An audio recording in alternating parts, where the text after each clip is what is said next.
Morning সবাইকে। আশা করি আপনারা সবাই খুব ভালো আছেন, সুস্থ আছেন। আজ আপনাদের একটা জিনিস শেয়ার করার জন্য আমি এই গাছের সামনে চলে এসেছি। এটা আমার লঙ্কা গাছ।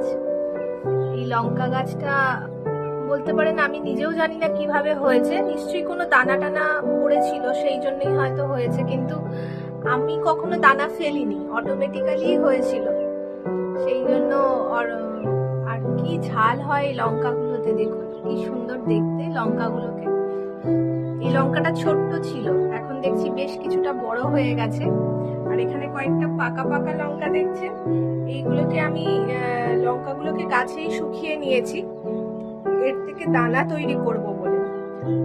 যে মাসি রাতে রুটি করে সে মাসি বললো তোমার এই লঙ্কা গাছটা খুব ভালো জাতের, এর থেকে তুমি লঙ্কার দানা বার করে আরো গাছ করতে পারবে। সেই জন্য গাছেই লঙ্কা দানাগুলোকে শুকাচ্ছি। এখন এই লঙ্কাগুলো হয়েছে, দেখুন কি সুন্দর দেখতে হয়েছে লঙ্কাগুলো। ছিঁড়তে মন চাইছে না, কিন্তু আজকে দুটো নিতে হবে এর থেকে ছিঁড়ে। এইবার এক এক করে রান্না বান্না গুলো করবো। আর মাসিও চলে এসেছে কাজে। মাসি এখন সমস্ত কিছু জামা কাপড় ওয়াশ করছে, এখন বাথরুমে এখন জামা কাপড় কাচ্ছে। আর এও এখন শুয়ে শুয়ে পড়াশুনো করছে। আর আমিও যাব এবার রান্নাঘরে। ব্রেকফাস্টটা হয়ে গেল খাওয়া, এবার রান্নাগুলো সেরে নেব। আজ সকাল থেকে অনেক কাজকর্ম চলছে, ওইদিকে রান্নাঘরে আজকে আর অনেক কিছু রবিবাসরীয়র মতো রান্না বান্না নেই।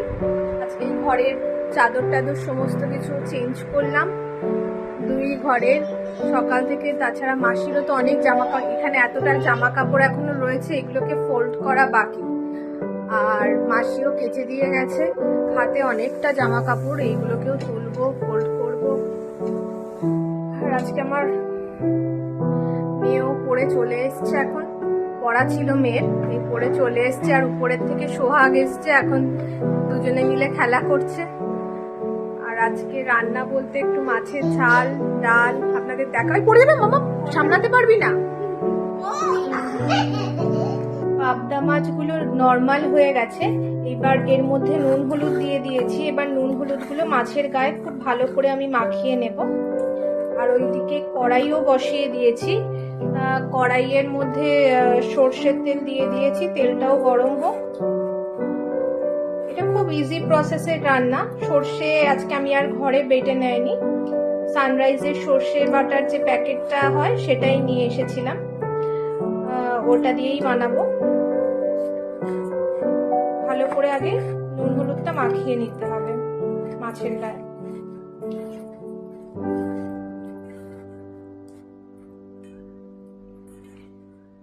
আর আমি কটা বড়িও দেবো এতে, একটু সর্ষে বাটা দিচ্ছি সেই জন্য এটা আমি আলাদা করে আর কোনো পেঁয়াজ রসুন দেবো না।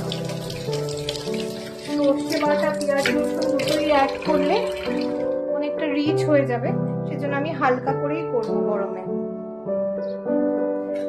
আমি কিছুটা বড়িও ভেজে নিয়েছি,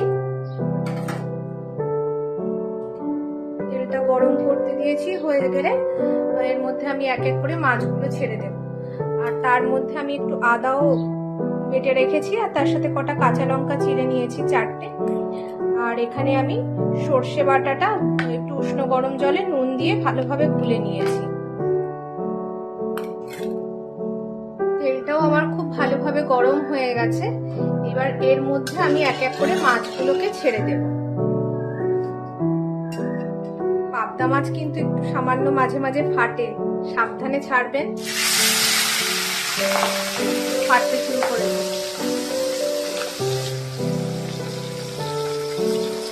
পাঁচ থেকে দুটো করে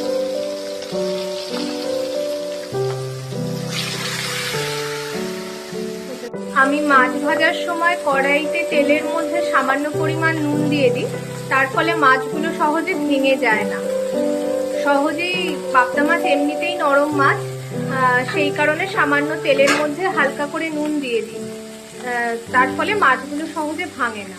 আপনারাও এটা ট্রাই করে দেখতে পারেন, মাছ সহজে কড়ার থেকে উঠে আসবে। মাছগুলোকে ভেজে আমি এখানে তুলে নিয়েছি। এবার কড়াইতে তেলের পরিমাণটাও বেশ কিছুটা কমিয়ে নিলাম। এবার তার মধ্যে এক এক করে আমি একটু জিরে ফোড়ন দিয়ে দেব, কালো জিরে ফোড়নে দেব। কালো জিরে একটু ফোড়নে দিলাম আর কাঁচা লঙ্কা দেব, আর দুটো কাঁচা লঙ্কা, চিড়ে রাখা কাঁচা লঙ্কা দিয়ে দিলাম। কালো জিরের একটু সামান্য গন্ধ এসে গেলেই আমি এর মধ্যে এক এক করে আদা বাটাটা দিয়ে দেব। কালো জিরে থেকে একটা সুন্দর গন্ধ ছেড়ে গেছে, এবার এর মধ্যে আমি এই আদা বাটাটাকে দিয়ে দিলাম।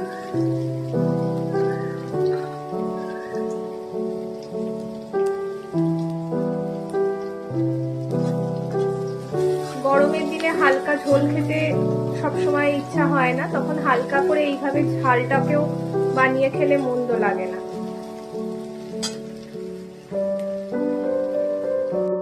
এবার এর মধ্যে আমি একটু হলুদও দিয়ে দিয়েছি, দিয়ে একটু নাড়াচাড়া করে এবার সর্ষে বাটাটাকে আমি ঢেলে দেব, যেটাকে আমি আগে থেকেই গুলে রেখেছিলাম। দেখুন বেশ ঠিক হয়ে গেছে, যখন গুলেছিলাম তখন হালকা ছিল। এখানে আমি 1 প্যাকেট সর্ষে দিইনি, আমার মাছের পরিমাণ যেহেতু কম, এখানে 4 পিস মাছ আছে, সেই জন্য আমি এটার হাফ প্যাকেট সর্ষে বাটা এতে দিয়েছি।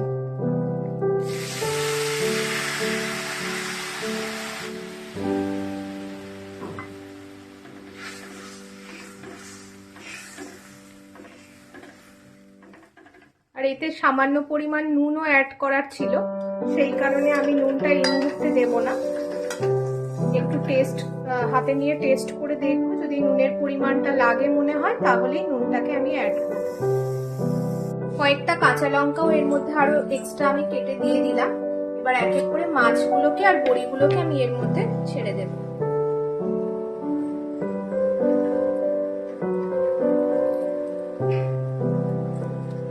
আর বড়িগুলো তো ঘরে বাড়িতে দেওয়া, চাল কুমড়ো, পেঁপে এইসব দিয়ে আমার শাশুড়ি মা বড়ি দেয়। বড়িগুলোর মধ্যে একটা অদ্ভুত সুগন্ধ, মানে তরকারিতে দিলেই এত ভালো একটা স্মেল এসে যায়।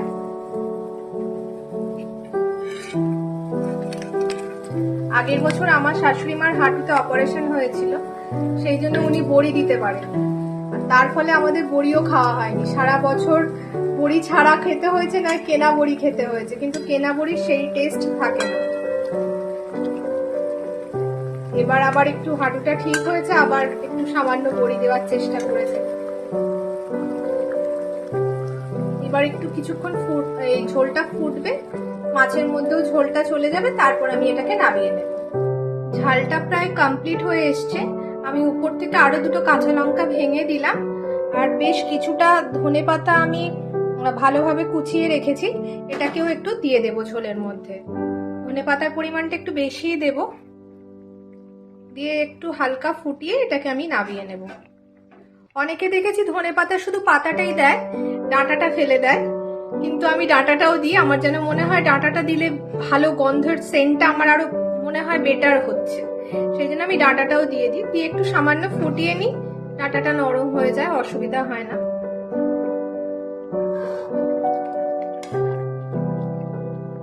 এইভাবে রেডি হয়ে গেল আজকে আমার পাবদা মাছের ঝাল। আর এদিকে ভাতও প্রায় হওয়ার পথে, ভাতটাকে এবার নামিয়ে দেব। গ্যাস অফ করে দিয়েছি ভাতে।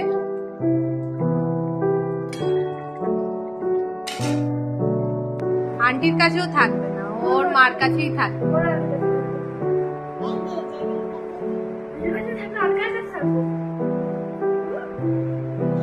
ও কি দিদি কি বলছে বলতে সোহাগ? দিদি বলছে যে তোর মার কাছে দিদি চলে যাবে আর তুই আমার কাছে এসে থাকবি।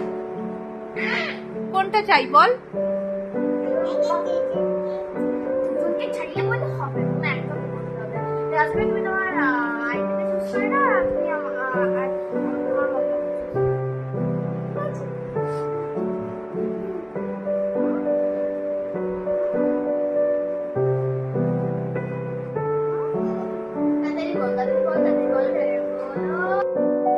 স্নান করে ফ্রেশ হয়ে গেছি, আর আজকে তো সানডে মানেই প্রচুর কাজ।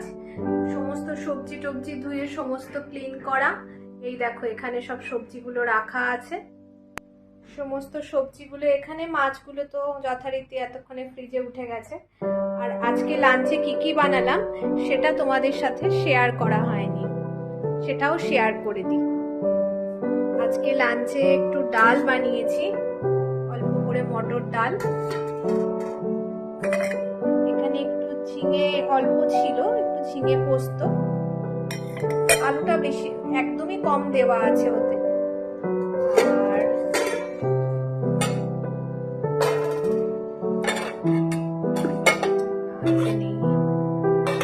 ভাজা, বেগুন ভাজাটা শুধু মেয়ের জন্য আছে। আর এখানে একটু সবজি সেদ্ধ, তার সাথে একটু গাজরও রাখা আছে, ওটা মেয়ে খেয়ে নেবে। আর এখানে আছে পাবদা মাছের ঝাল। আগের দিনকে পাবদা মাছের ঝাল করেছিলাম, রাকেশের খুব ভালো লেগেছিল, মেয়েরও খুব ভালো লেগেছিল, তাই আজকেও একটু পাবদা মাছের ঝালই বানালাম বড়ি দিয়ে হালকা করে। এই হচ্ছে আজকে দুপুরে রবিবারের লাঞ্চের মেনু। আজকে আর চিকেনও নেই, আজকে ফিশের উপরেই সব। আর গরমটাও আছে, ঠিক আছে, এইগুলো দিয়ে এবার আমরা লাঞ্চ করে নেব।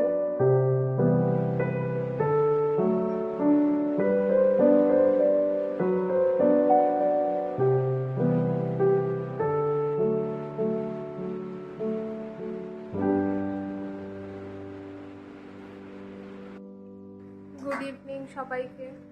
এখন সন্ধে হয়ে গেছে, আর এই সন্ধে দেওয়াও হয়ে গেছে, আর মাসি এসে গেল। রাতের রান্নাটা কি হবে এবার মাসিকে বলবো, দেখি রাতে রান্না কি করা যায়, সবাইকে জিজ্ঞাসা করতে।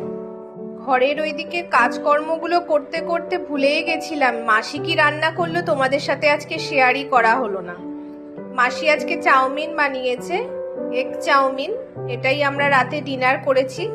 ডিনার আমরা অনেকক্ষণই করে নিয়েছি, এখন অনেক বাজে, এখন রাত প্রায় 11:45 বেজে গেছে, 11টা বাজতে 10 মিনিট বাকি। তাই আজকে ব্লগটাকে এখানেই কমপ্লিট করছি। তোমরা ভালো থেকো, সুস্থ থেকো, আর আমার ব্লগটাকে যদি ভালো লেগে থাকে প্লিজ লাইক করো, শেয়ার করো, আর আমার চ্যানেলটাকে অবশ্যই সাবস্ক্রাইব করো।